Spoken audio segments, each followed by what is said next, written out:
So there's been a lot of focus of using AI for marketing and sales, but the majority, I would say 95% of our clients find the usefulness in back office tasks like invoice consolidation. It's so easy to come up with generic AI solutions for lead generation, content creation, customer service, calls, or intake. But it's a lot harder when you actually have to talk to a business, figure out their workflows and processes, and then align on it. And whenever we've done discovery with businesses, marketing and sales aren't usually the use cases that they want to talk about. Here's 5 back office tasks that we routinely hear about and how we've used AI to solve them. So the first one is very common to most of our businesses, and it's vendor invoice consolidation. It's manually looking at vendor statements against your invoice spreadsheets to see if there's any discrepancies. And usually this takes anywhere between 2 to 3 days per month because of the amount of invoices, especially for medium and larger businesses, which gets hundreds, if not thousands, of invoice statements, individual invoices a month. Now, if you don't catch these errors, it could cost your business hundreds of thousands of dollars a year from duplicate payments, which we've seen a lot.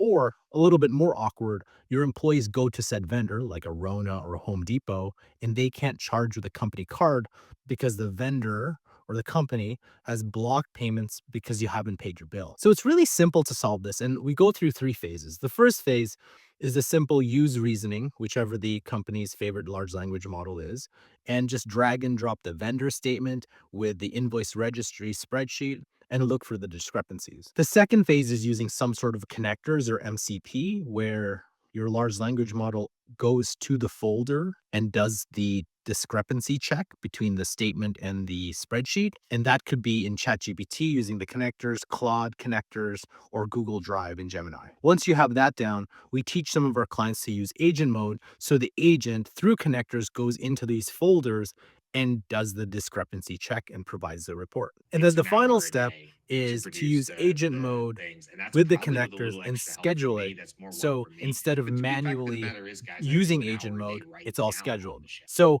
take a task that would have taken 2, 3 days per month total to now 15 minutes with simple spot checks using agent mode. The second example, which is very similar, is payroll and employee hour consolidation. This is again checking essentially 2 different spreadsheets, and most companies usually have 2 different systems where they're inputting their work hours and the employees are putting their work hours too.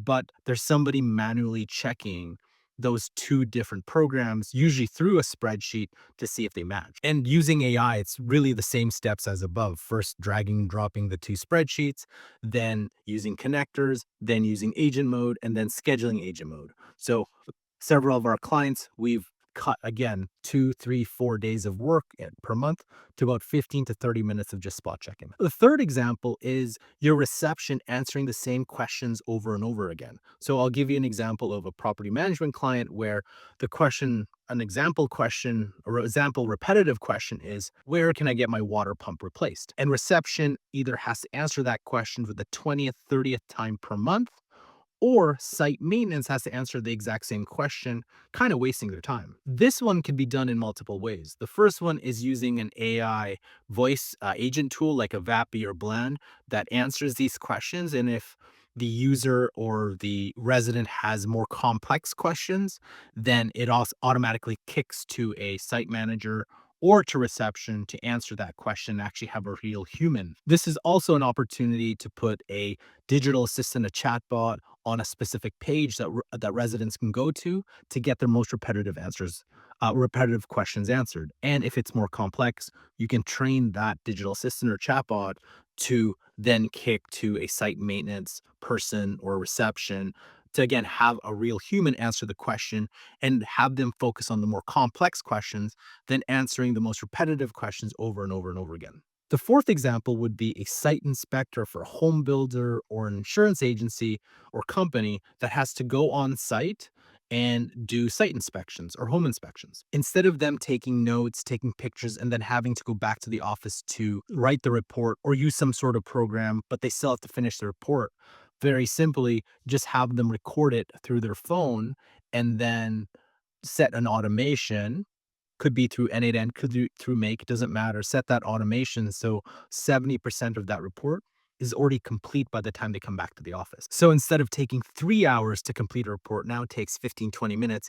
And you can get on site to do more site inspections, which is especially helpful if you have, say, 15 to do per week, and it really bogs you down when you have to write these reports. The fifth one is a pain for so many, if not all businesses. It's the tedious work of going into your 4 to 6 data sources. Could be your CRM, like a Salesforce, Power BI, Tableau, could be your marketing stack, whatever it is, whatever software it is, you have to extract that data, analyze it, and provide some sort of biweekly, monthly, or quarterly report. Then on top of that, you have to send an email, post a note on Slack, write your report, put your graphs and charts on it. So something like this averages for most of our clients anywhere between 4 to 6 hours, sometimes 1 or 2 days per month, per maybe a week per quarter to get this report done. One of the most underused yet most powerful tool out there is Model Context Protocol, where you have your large language model like ChatGPT with developer mode or Claude desktop connect to these individual systems, your CRMs, your Power BI, your Tableau, and have it act as your agent to go into these systems just through natural language. Just say, hey, I need you to go into Salesforce, Power BI, and Tableau. I need you to extract, what you need to extract. I need you to do an analysis. Give me a report. Here's a report template that we have every single month. And then on top of that, can you create me an interactive report to finish it off? And then because of MCP connecting to, say, your Outlook, your emails, whatever it is, your Slack, your Teams, have it send messages based after it's completed the report. Something like this cuts days, if not weeks, off reporting every quarter and every year. It's these type of tasks that plague businesses every day and where AI can make the most difference because it frees up tens, hundreds of thousands of hours each year, each month, each week. And what we're finding is a lot of work that, people do for any business, a lot of it's mundane work is this type of mundane work. So if you can cut a lot of this out, imagine what your team, your employees can do. It's not about cutting jobs. It's really about, hey, empowering them to do even more, that they don't have to do the mundane tasks. They can go into the more strategic. You can even assign them to things that you may not have had time before or not even know because they're so bogged down in repetitive work. So, what are some back office tasks that your company does, that your employees do, let's say 60, 70% of the time? And do you use AI to cut them out?